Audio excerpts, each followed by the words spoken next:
नमस्कार, श्री स्वामी समर्थ. स्वागत आहे तुमच्या सगळ्यांचे माझ्या या यूट्यूब चॅनेलमध्ये. चला तर मग आजच्या नवीन व्हिडिओला सुरुवात करूया. अधिक महिना, मल मास, पुरुषोत्तम मास किंवा धोंड्याचा महिना अशा विविध नावांनी ओळखला जाणारा आणि आपण सगळेजण आतुरतेने वाट बघत आहोत असा महिना यंदा 17 मे 2026 पासून 15 जून 2026 पर्यंत असणार आहे. या मासामध्ये भगवान श्री हरिविष्णूंची जास्तीत जास्त सेवा करायची असते, कारण अधिक मास हा मल मास, ज्याला आपण म्हणतो की मलिन झालेला, ज्याला साक्षात भगवान श्रीकृष्णांनी स्वीकारलेला आहे. आपल्या आयुष्यातील दुःख, दारिद्र्य, त्रास कमी व्हावे आणि आपल्याला सुद्धा भगवान श्री हरिविष्णूंची प्राप्ती व्हावी, यांची कृपा आपल्यावरती असावी म्हणून हा महिना आहे. अधिक मास अधिकस्य, जेवढे जास्त पुण्य कराल, तेवढी जास्त सेवा कराल, तेवढा जास्त तुम्हाला अनुभव येणार आहे आणि तेवढ्या तुमच्या आर्थिक, शारीरिक, मानसिक जे काही कष्ट आहेत, त्रास आहे, ते कमी होणार आहेत. तर आजच्या व्हिडिओमध्ये आपल्याला या संपूर्ण अधिक मासामध्ये भगवान श्री हरिविष्णूंच्या कोणत्या सेवा करायच्या आहेत की जेणेकरून तुमच्या सुद्धा आयुष्यातील त्रास, दुःख, संकट कमी होतील. आणि सगळ्यात महत्त्वाचं, माता लक्ष्मीला काय आवडतं, तर तिला भगवान विष्णूंची सेवा अत्यंत प्रिय आहे. ज्या ज्या घरात भगवान श्री हरिविष्णूंची सेवा केली जाते ना, तिथे कधीच कशाचीच कमी पडत नाही. तिथे माता लक्ष्मी बघा अखंड स्वरूपात वास करत असते. म्हणजेच काय, आपली आर्थिक अडचण कमी व्हावी म्हणून सुद्धा तुम्ही या कार्यासाठी भगवान श्री हरी विष्णूंची सेवा करू शकता. आता या सेवेमध्ये सगळ्यात आधी सत्यनारायण तुम्हाला जेव्हा वाटेल तुम्ही तेव्हा करू शकता. संकल्पयुक्त जरी असला तरी यथाकालीन हा शब्द वापरायचा नाही. तुम्हाला वाटेल तेव्हा तुम्ही सत्यनारायण या अधिक मासामध्ये करू शकता. सगळ्यात मोठी सेवा आहे ती सत्यनारायणाची. आणि दुसरी आहे, दररोज नित्य नियमाने व्यंकटेश स्तोत्राचं पठण करायचं. तुमच्या घरात भगवान श्री हरिविष्णूंची मूर्ती, बालाजींची मूर्ती असेल, बाळकृष्णांची मूर्ती असेल तर त्याच्यावर अभिषेक करा. रोज केला तरी चालेल. आणि ही सेवा कशी करायची ना, या संदर्भात खरं तर मी या व्हिडिओमध्ये तुम्हाला आत्ता तर काही सांगू शकत नाही, पण नंतर हा संपूर्ण व्हिडिओ घेऊन येईनच.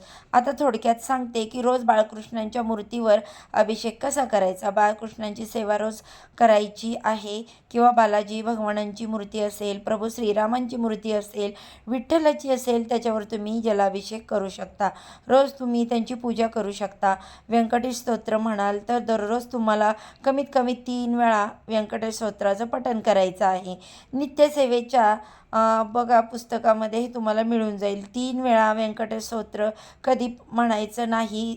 बघा कधी पण ते म्हणायचं नाही आहे. तुम्ही मांसाहार करत असाल तर नित्यसेवेमध्ये तर शक्यतो तुम्ही या महिन्यात मांसाहार करूच नका.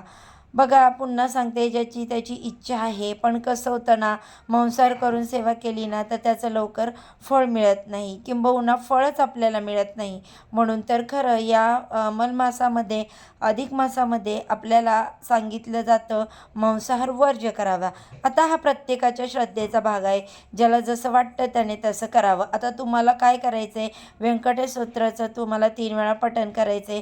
तुम्ही सकाळी करा, दुपारी करा, तुम्ही संध्याकाळी करा. तुम्हाला जसं जमेल तसं तुम्ही केलं तरी चालेल. एकाच बैठकीत 3 नाही जमलं करायला तर मग सकाळी एकदा करा, दुपारी एकदा करा, संध्याकाळी एकदा करा. आता हे संस्कृतमध्ये वाचावं, प्राकृतमध्ये वाचावं. तुम्ही वैयक्तिक तुमचा प्रश्न आहे. संस्कृतमधलं छोटंसं आहे, तुम्हाला वाचायला सोपं जाईल म्हणून ते तुम्हाला कमीत कमी 3दा तरी पठण करायचं आहे. मग तुम्ही जास्तीत जास्त 16 वेळा, 11 वेळा, 21 वेळा, 51 वेळा पठण करू शकता, जसं तुम्हाला जमेल. आज जर बघा मला वेळ असेल तर आज मी 11 वेळा वाचेन. उद्या कमी वेळ असेल तर उद्या मी 3 वेळा वाचेन. थोडक्यात काय, सेवा बघा मोजून मापून करू नका. परमेश्वराकडे जेव्हा आपण मागत असतो तेव्हा आपण अर्थात भरपूर आपली लिस्ट असते, मग त्याच पद्धतीने तुम्हाला सुद्धा मोजून मापून सेवा करू नका. जेवढी काही होईल तेवढी महाराजांच्या चरणी, प्रभूंच्या चरणी म्हणजेच नारायणांच्या चरणी रुजू करा. त्याच पद्धतीने तुम्हाला सेवा करायची. त्याच्याच बरोबर बघा दररोज विष्णू सहस्त्रनाम विष्णू सहस्त्रनामावली वेगळं आहे. तुम्ही या महिन्यामध्ये विष्णू यागसुद्धा करू शकता. या संदर्भात नक्कीच माहिती सांगेन. विष्णू याग करू शकता किंवा विष्णू सहस्त्रनामावली म्हणजेच काय, भगवान श्रीहरी विष्णूंची 1000 नावं घेऊन तुम्ही सेवा करू शकता आणि हवन करू शकत नाही. शक्य होतं तर बाळकृष्णांना तुम्हाला तुळशीपत्र अर्पण करत असताना कमीत कमी विष्णू सहस्त्रनामावलीचं पठण करा. आता नामावली म्हटलं तर एकच नाव ताई एवढा वेळ नाही आहे. मग ओम नमो भगवते वासुदेवाय नमो नमो नमः, ओम नमो भगवते वासुदेवाय नमो नमः. कमीत कमी तुम्हाला या मंत्राचा जप करायचा आहे 108 वेळा. काय तर तुम्हाला 1000 जर विष्णूंची नावं घ्यायला वेळ नसेल तर तुम्ही 108 वेळा हा मंत्र जपण्याचा प्रयत्न करा.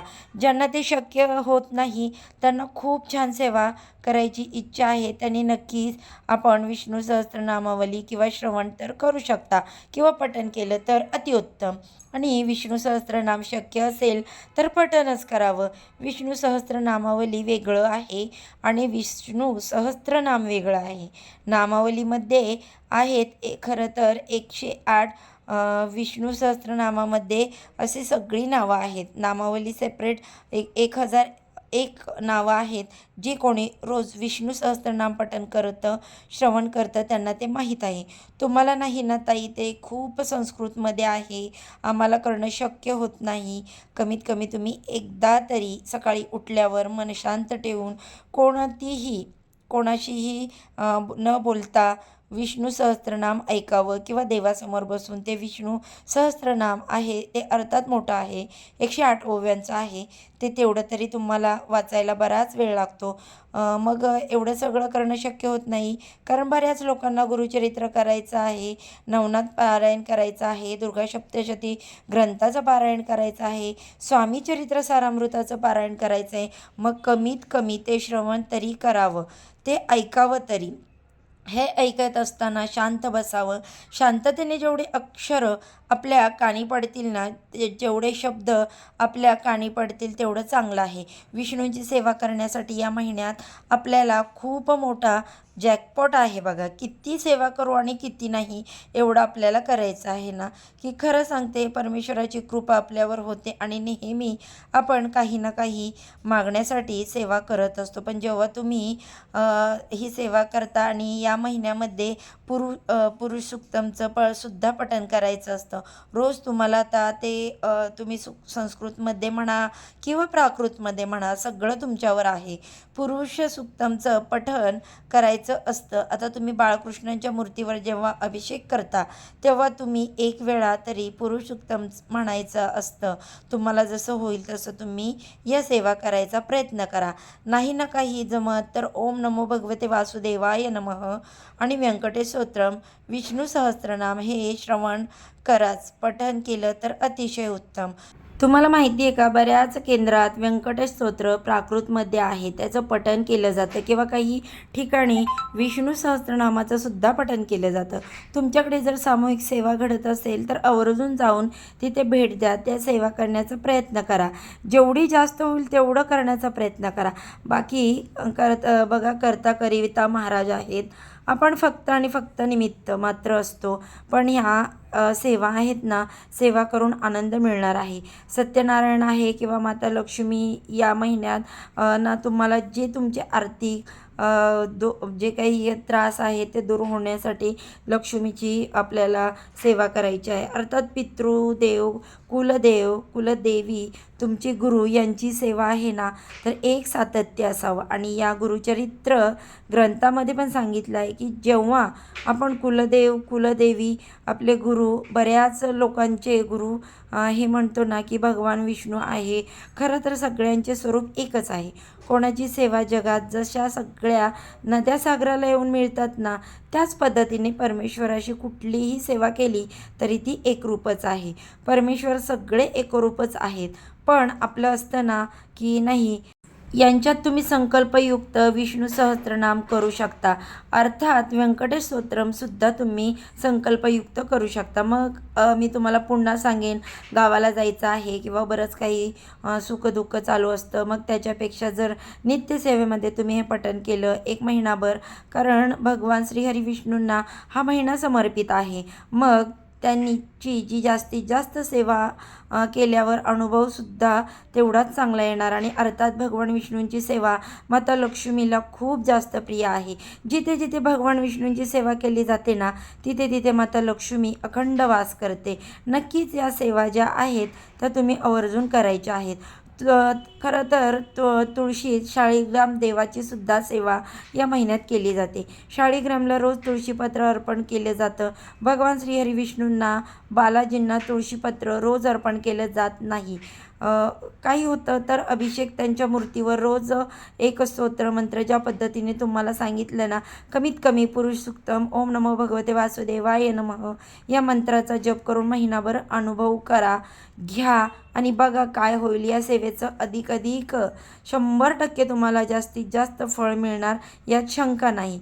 तर जर आजसाठी फक्त इतकीच झालेली सेवा स्वामी महाराजांच्या चरणी रुजू करते आणि आजचा व्हिडिओ इथेच संपवते. आवडला तर व्हिडिओला एक लाईक नक्की करा आणि व्हिडिओ शेवटपर्यंत पाहिल्याबद्दल तुमची मनापासून आभारी आहे.